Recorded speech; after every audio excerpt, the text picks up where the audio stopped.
خود اپنی ذات میں محمول ہونا چاہتا ہوں، فقط خوشبو نہیں، میں پھول ہونا چاہتا ہوں۔ زندگی میں آپ کو کئی دفعہ اپنی ذات کے بارے میں یہ محسوس ہوتا ہے کہ جیسے پھول کی خوشبو ہوتی ہے اور وہ خوشبو ہوا میں تحلیل ہو جاتی ہے، ختم ہو جاتی ہے۔ آپ کو کچھ دیر کے لیے مسحور تو کرتی ہے،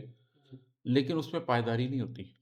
اس لیے کہ وہ کسی چیز سے ہے، خود سے نہیں ہے، وہ ایک پھول کی وجہ سے ہے۔ لیکن جو پھول ہے،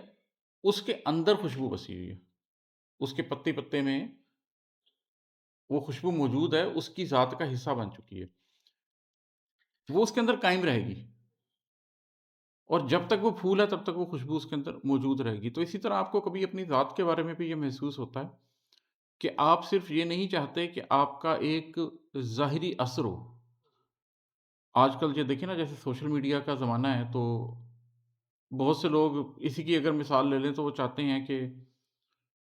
ان کے فالوورز ہوں، ان کا ایک انفلوئنس ہو، لیکن یہ تو ہوائی چیز ہے۔ آپ کے اپنے اندر کیا ہے،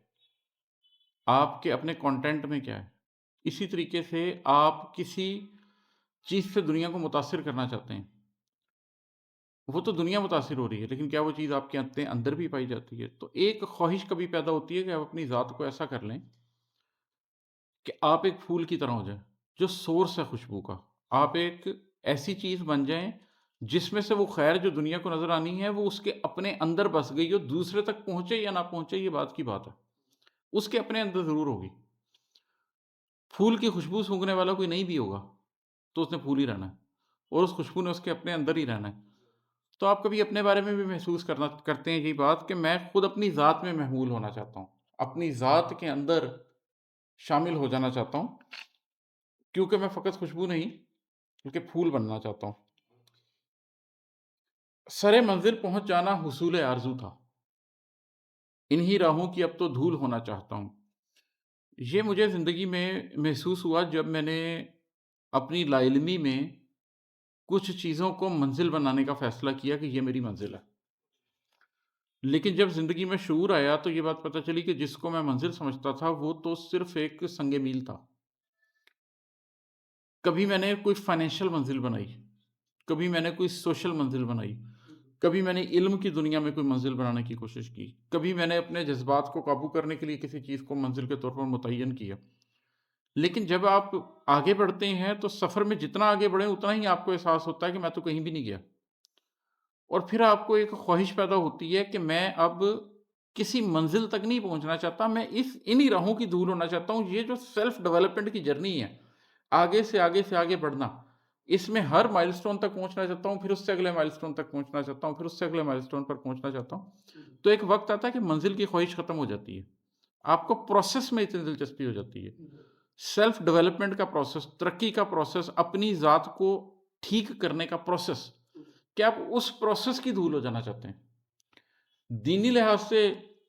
ہمارا مطمع نظر ہونا بھی یہی چاہیے۔ میں پہلے بھی ایک جگہ پہ ذکر کر چکا ہوں کہ اللہ کو تلاش کرنے کے راستے میں، یا اللہ آپ کو پسند کرے، اللہ آپ سے محبت کرے، اس راستے میں منزل تو ہے ہی کوئی نہیں۔ آپ کہیں بھی نہیں کہہ سکتے کہ میں اس جگہ پر پہنچ گیا ہوں جہاں میں اس سے بہتر ورژن اپنی ذات کا نہیں بن سکتا، یا میں اس جگہ پر پہنچ گیا ہوں جہاں پر میں اس سے بڑھ کر رب کو نہیں چاہ سکتا، یا میں اس جگہ پہنچ گیا ہوں جہاں مجھے اس سے زیادہ رب پسند نہیں کر سکتا۔ ایک مقام محمود پہ پروفٹ صلی اللہ علیہ وسلم نے پہنچنا تھا، اس کے علاوہ تو کائنات کا ہر شخص سفر میں ہے۔ تو آپ نے رستے پہ زندگی گزارنی ہے، آپ اس رستے کی دھول ہونے کے لیے جب تیار ہو جائے تو پھر آپ کو ساری زندگی اس پر چل سکتے ہیں۔ اس کی ایک نفسیاتی وجہ بھی ہے۔ نفسیاتی وجہ یہ ہے کہ جب آپ کسی چیز کو منزل بنا کے اس کے پیچھے چلتے ہیں تو وہ آپ کو تھکاتی ہے۔ مثلاً اگر آپ کراچی جانا چاہتے ہیں تو آپ کی ایک ایکسپیکٹیشن ہے کہ میں ٹرین پہ جا رہا ہوں تو میں 16 گھنٹے میں پہنچ جاؤں گا۔ اب کوئی پرابلم ہوا اور آپ 16 کی جگہ 20، یا 20 کی جگہ 24، یا 24 کی جگہ 28 گھنٹے میں پہنچیں گے تو آپ ذہنی، جذباتی، جسمانی طور پر تھک جائیں گے۔ لیکن اگر آپ یہ سوچ کے گھر سے نکلیں کہ میں راہنوردی کرنا چاہتا ہوں، میں دنیا گھومنا پھرنا چاہتا ہوں، جہاں ٹرین ملے گی ٹرین پہ بیٹھ جاؤں گا، بس ملے گی بس پہ بیٹھ جاؤں گا، لیکن اب میں گھوموں گا، تو اب کیونکہ آپ کا مقصد منزل نہیں بلکہ وہ پروسیس ہے، جرنی ہے، اب آپ اس میں تھکیں گے نہیں سالوں پھر کے۔ تو جب آپ کسی چیز کو پروسیس بنا لیتے ہیں، نماز کو آپ دیکھ لیں، اگر کوئی شخص یہ سوچنے لگ جائے کہ میں نے روز 5 نمازیں پڑھنی ہیں، پورا مہینہ پڑھنی ہے، پھر پورا سال پڑھنی ہے، پھر 40 سال پڑھنی ہے، وہ اس خیال سے ہی پریشان ہو جائے گا۔ لیکن اگر وہ سمپلی یہ سوچنے لگ جائے کہ میں نے نماز کے وقت پہ نماز پڑھنی ہے، it's just a part of my life, تو چیزیں آسان ہو جاتی ہیں۔ تو چینج کو جب آپ امبریس کر لیتے ہیں، ڈیولپمنٹ کو امبریس کر لیتے ہیں اور اس راستے کی بس دور ہو جانا چاہتے ہیں کہ بس میں اس راستے پہ چلا رہوں گا، تو آپ کے لیے وہ نفسیاتی طور پر آسان ہو جاتا ہے۔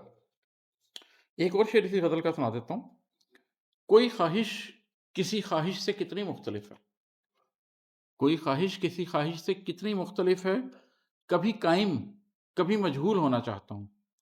اب یہ بھی ایسے ہی ہے کہ لائف میں کبھی آپ اسٹیبلٹی کے ساتھ کچھ اچیو کرنا چاہتے ہیں، لیکن کبھی آپ یہ فائنلی ریئلائز کرتے ہیں کہ نہیں، اس میں کچھ قیام ہے ہی نہیں، اس میں تو میں قائم نہ ہو کر، اس میں تو میں رواں ہو کر زیادہ بہتر رہوں گا، زیادہ اچھا رہوں گا۔ یہ بڑا کاؤنٹر انٹیوٹیو ہے، کیونکہ زندگی میں جب آپ نے کسی کو منزل کے طور پر کسی چیز کو اچیو کرنا ہو، مقصد کے طور پر کسی چیز کو اچیو کرنا ہو، تو پھر آپ کو اسٹیبلٹی چاہیے ہوتی ہے۔ لیکن جب آپ نے کسی چیز کو پروسیس کے طور پر ایکسیپٹ کرنا ہو، تو پھر اس کے اندر آپ کو اسٹیبلٹی نہیں چاہیے ہوتی، کیونکہ آپ تھک جاتے ہیں، مضبوطی نہیں چاہیے ہوتی، پھر آپ کو پانی کی طرح خود کو رواں کرنا پڑتا ہے، پھر آپ کو بہاؤ چاہیے ہوتا ہے کہ آپ اس رنگ کے ساتھ چلتے چلے جائیں۔ تو زندگی میں خواہشیں بدلتی رہتی ہیں، کبھی آپ کو خواہش ہوتی ہے کہ میں وہ اسٹیبلٹی اختیار کر لوں، لیکن کبھی آپ کو یہ بھی خواہش ہوتی ہے کہ بس آپ چھوڑ دیں اپنے آپ کو، جس راستے پہ چلے گئے ہیں، جس پانی کے بہاؤ پہ ہیں، اس بہاؤ کے ساتھ آپ بہنا چاہتے ہیں۔ تو یہ میں نے اس شعر میں بیان کی ہے۔